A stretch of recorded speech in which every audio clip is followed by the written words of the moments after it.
anak-anak, Assalamualaikum. Bertemu lagi dengan Mbak Jiza. Kali ini kita akan belajar tema 1, organ gerak hewan dan manusia, subtema 3, lingkungan dan manfaatnya, pembelajaran pertama. Kompetensi dasar hari ini ada IPA dan Bahasa Indonesia. Tujuan pembelajaran. Baiklah, sekarang berdoa terlebih dahulu ya. Nah, sekarang amatilah ilustrasi gambar berikut ini. Berdasarkan gambar-gambar tersebut, kita bisa membuat sebuah cerita. Baiklah anak-anak, untuk membuat cerita berdasarkan gambar, kita bisa melakukan langkah-langkah sebagai berikut. Yang pertama, amati dengan cermat gambar-gambar tersebut. Yang kedua, membuat ide pokok masing-masing gambar. Kembangkan ide pokok tersebut menjadi sebuah paragraf. Amati sesama ya. Hari Minggu ini Lani diajak ayahnya pergi ke Madura. Ayah Lani ingin membeli beberapa kerajinan gerabah untuk pelanggannya. Seperti kita ketahui bersama bahwa Madura merupakan salah satu daerah penghasil kerajinan gerabah yang berkualitas tinggi. Sepanjang perjalanan menuju tempat produksi gerabah, Lani sibuk mengamati sekelilingnya. Lani takjub melihat potensi alam yang ada di Madura. Lani juga begitu kagum akan orang-orangnya. Mereka bekerja keras, mereka juga pandai memanfaatkan potensi alam yang ada di sekitarnya. Mereka bekerja keras dari pagi hingga sore, tak kenal lelah meski harus berkumbang dengan tanah, menggali dan mengumpulkan tanah liat untuk dijadikan bahan pembuatan gerabah.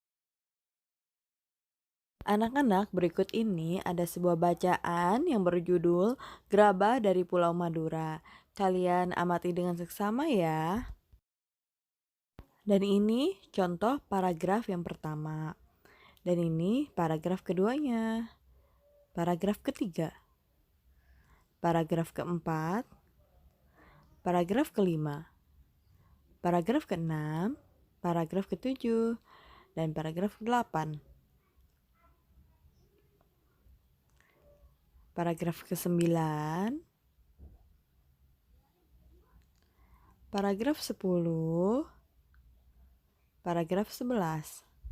Nah, anak-anak, setelah kalian membaca, mari kita menentukan ide pokok tiap paragrafnya. Yang paragraf pertama, ide pokoknya yaitu salah satu di antara warisan karya budaya yang sangat tua, luas persebarannya, dan mampu bertahan hingga sekarang adalah gerabah. Di paragraf kedua, yaitu pada situs-situs kebudayaan dan purbakala banyak dijumpai gerabah atau tembikar.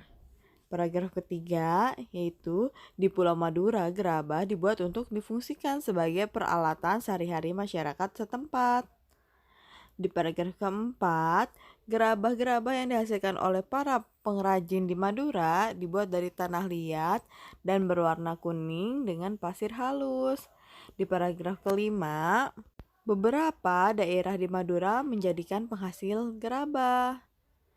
Dan di paragraf ke-6, tidak semua daerah di Madura menghasilkan gerabah. Paragraf ke-7, di daerah penghasil gerabah, Madura ada semacam pengrajin kerja untuk membuat barang yang sudah ditentukan secara turun-temurun atau spesialisasi. Dan di paragraf ke-8, ide pokoknya itu peralatan pengrajin gerabah Madura. Dan paragraf 9, proses pembuatan gerabah.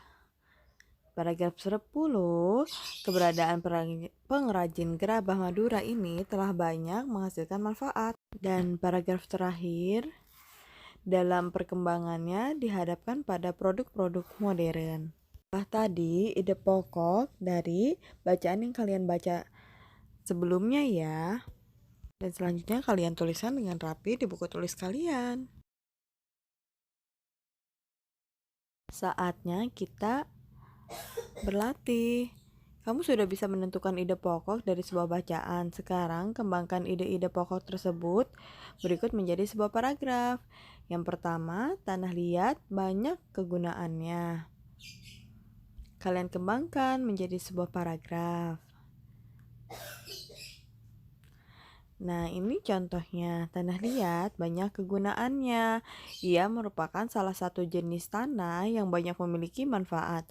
Selain sebagai media tanam bagi berbagai jenis tanaman, tanah liat juga dapat dijadikan sebagai bahan dasar. Yang kedua, proses pembuatan gerabah dari tanah liat. Kalian kembangkan juga ini menjadi sebuah paragraf. Contohnya, proses pembuatan gerabah dari tanah liat melalui beberapa proses produksi terlebih dahulu. Tanah liat dibuat adonan dengan mencampur air kemudian diaduk dan dibolak-balik agar lebih pekat dan lengket. Tujuannya adalah untuk mengeluarkan udara dalam tanah agar mudah dibentuk dan hasilnya tidak mudah retak. Setelah adonan tanah liat jadi, baru kemudian masuk pada tahap pembentukan dengan menggunakan berbagai macam teknik dan alat, sehingga pada akhirnya tanah liat yang sudah berbentuk tersebut dibakar dalam waktu tertentu. Selanjutnya macam-macam peralatan yang terbuat dari tanah liat. Paragrafnya, di sekitar kita ada macam-macam peralatan yang terbuat dari tanah liat, seperti asbak, vas bunga, kendi, teko, dan cangkir.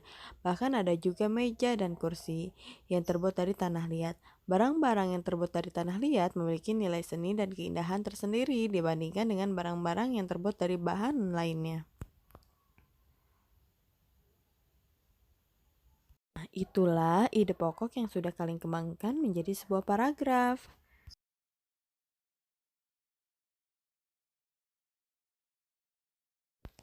Anak-anak, pengrajin gerabah merupakan salah satu profesi yang ada di Indonesia.